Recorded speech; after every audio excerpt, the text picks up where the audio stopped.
Hello, welcome to another Eagle6 Airsoft video. We're just going to be testing this customer's build. It's Tokyo Marine Next Gen Recoil Shock RECCE rifle. It was a limited edition one they did for a while. They did them in two colours, black and tan. They stopped doing the tan and then carried on as a mainstream the RECCE rifle in black, but it's never really been one they've prolifically made lots of. But also it's never really been one of the biggest sellers for some reason, so it might be slightly because it's the cost, if you know what I mean, that rail. Yeah, lovely rifle, one of the lighter ones out of the particular range. Feels fantastic. So this particular one's a DMR setup, so made a few tweaks to our level 10 build for this particular one. We've obviously done 4-cylinder just because of the heavier ammo used in the DMR setups. We've gone with a longer barrel going into the 4-inch extension at the front there. And we've gone with the high torque TM motor, the Cobalt one. And obviously with level 10 comes all upgraded bits. So obviously piston, spring, gears, bearings, everything internally. We've got the Prometheus round epsilon trigger there. It's a removable trigger, so you can just undo the grub screw here, take it off, put a new colour on if you wanted to. So you've got the sort of option to do that. We've got the Laylax pin through here. We've got the Gate Advanced Titan. We highly recommend the Gate Advanced with any DMR build, just to make sure that you never suffer from them sort of lock-up issues or anything.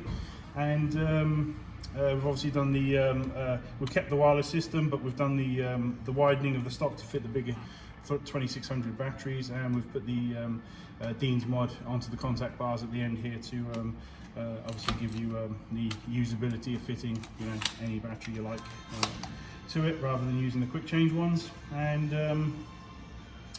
yeah, obviously it's DMR one, so it's going to be testing on full auto today because it's a stress test. We want to see if things are going to fall off, come loose, and or generally or break. And the easiest way to get as many rounds as possible for it is obviously full auto. Then we'll lock it to single shot because it's running 450. This one, it's our biggest spring, M140, and yeah, obviously 450 is quite a substantial amount. I mean, downrange, yeah, you can. It's definitely hitting hard, so especially on those heavier ammos. We also noticed that, I mean, just FPS wise, obviously if it's travelling, a stock gun on 2s is travelling about 280, so this is travelling on 4.3s at the same speed at what a stock you know, TM gun is travelling at with 2s. So that's the speed to target that it's able to send the sniper ammo at, so it's pretty impressive. And then you can obviously, you know, fire plenty of shots. But like I say, we'll lock it to a single shot after our testing. So yeah, so we'll stick some rounds through it. That's generally talking all about the build. Obviously we've done the hard hop rubbers to give the lift on that heavier ammo, and I think that's about it in terms of the build. I mean, there's a lot goes into it, so I mean, level 10 is basically, you know, every single part changed. So it's internally, obviously that doesn't change the fact that it's still a TM, if you know what I mean. So because obviously all the parts are made to TM specifications, but they just sort of bring feature improvements, if you know what I mean, to each one of those parts. You know, whether it's a better air seal or you know, lower friction or something like that. You know, to improve the internals, and overall you get just generally, you know, faster trigger response, better FPS, better rate of fire, all that kinds of stuff. So, so we'll get some rounds through it now, just to make sure everything's working.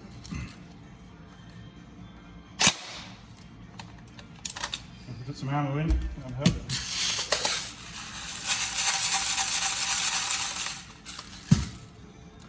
Nothing but high quality production from Eagle6.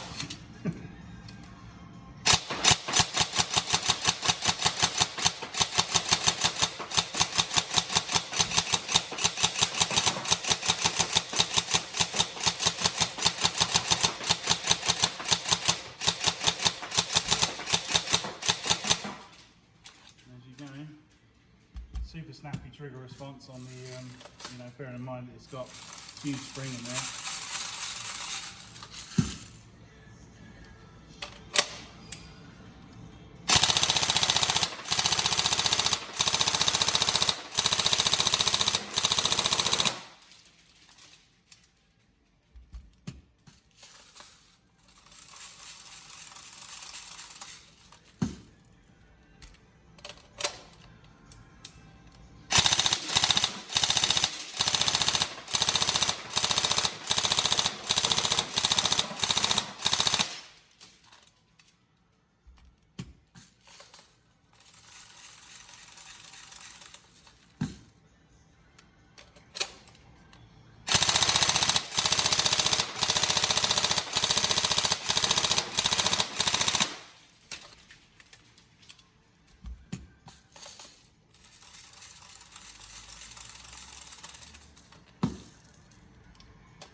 So obviously post-shooting, what we're looking for essentially is things vibrating loose.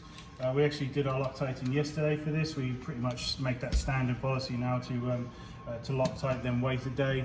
It extends time on builds, but we find it just allows that Loctite that extra time to kind of set, and then really just prevents that sort of unwinding that can potentially happen for me testing straight after a Loctite.